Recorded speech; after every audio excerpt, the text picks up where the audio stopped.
yells at the officers on the west terrace of the Capitol above them to start shooting what they have into the crowd. Damn it, we need them. Let's go! Shoot it! Go! Shoot! The less lethal team fires into the crowd for a third time.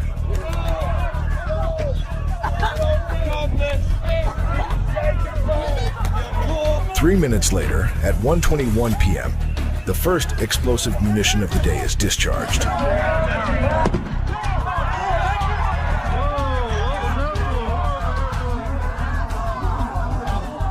The demonstrators at the West Plaza of the Capitol will be hit by an unrelenting barrage of grenades, incendiaries, rubber bullets, and gas for the next hour.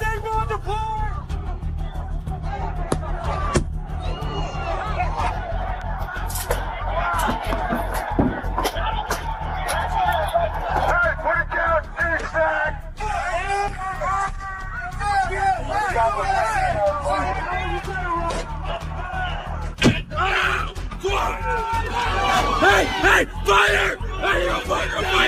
Hey, you good? You good? Hey, it's just fire!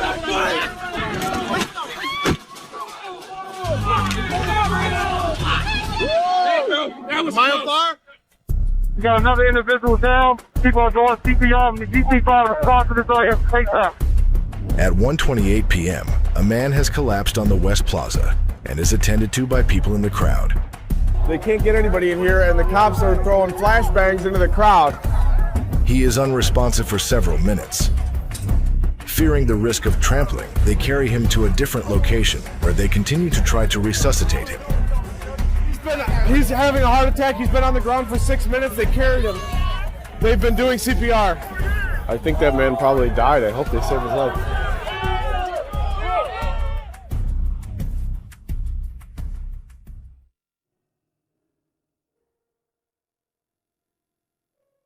Kevin Greason leaves behind a wife and 5 children.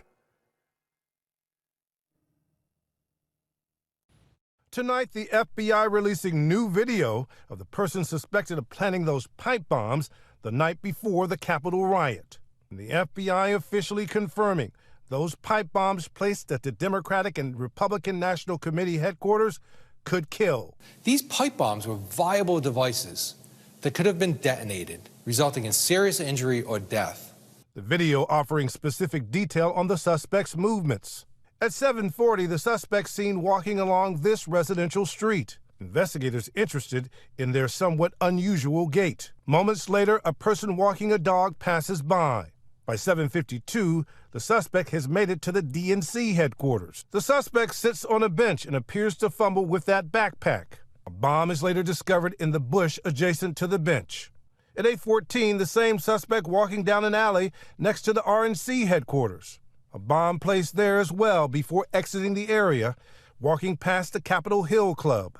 The FBI hinting at a profile as it asked for the public's help. Since January 5th, you may have noticed changes in someone you know. It could be bragging about what they did while on Capitol Hill, following this story very closely, or exhibiting an unusual emotional response to the reporting of this story.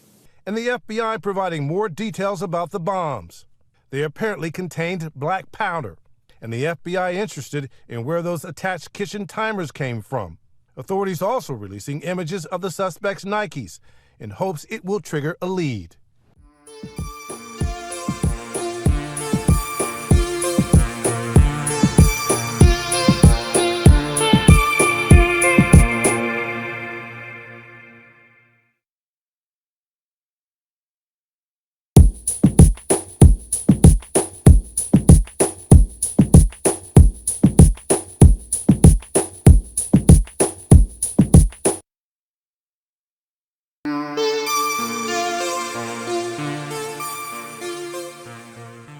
The Capitol on January 6th, but couldn't find someone in Virginia. One of the lead investigators in Biden's FBI said they couldn't track his phone because the service provider gave them corrupt data. But if the cell data was corrupt, how'd Trump's FBI use it to catch the guy? So 5,000 agents, 4 years, and no one investigated the guy with the bombs. But Trump's team cracked it in less than a year. Bondi said it All it took was some elbow grease. Let me be clear. There was no new tip. There was no new witness. Just good, diligent police work and prosecutorial work, working as a team along with ATF, Capitol Police, Metropolitan Police Department, and of course, the FBI.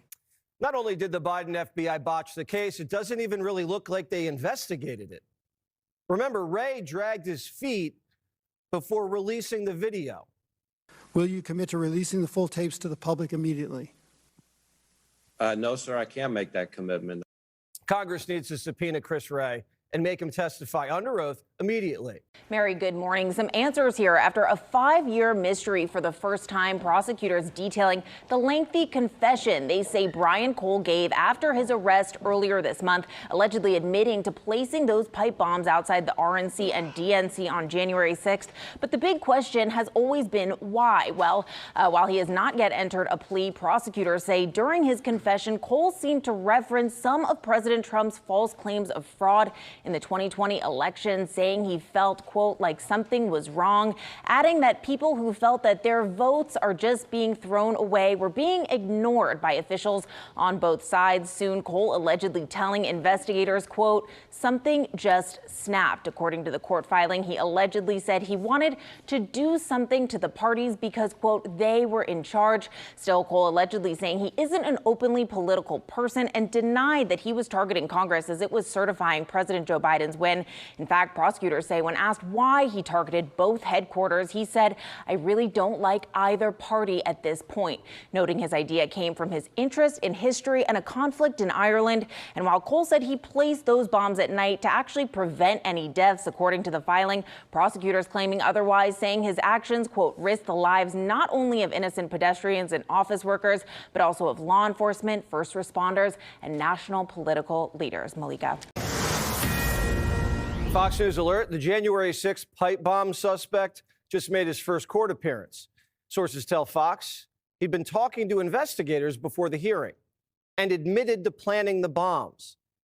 He appeared in court unshackled, dressed in a tan jumpsuit. His family was cheering him on. We love you, Brian. We're here for you, baby.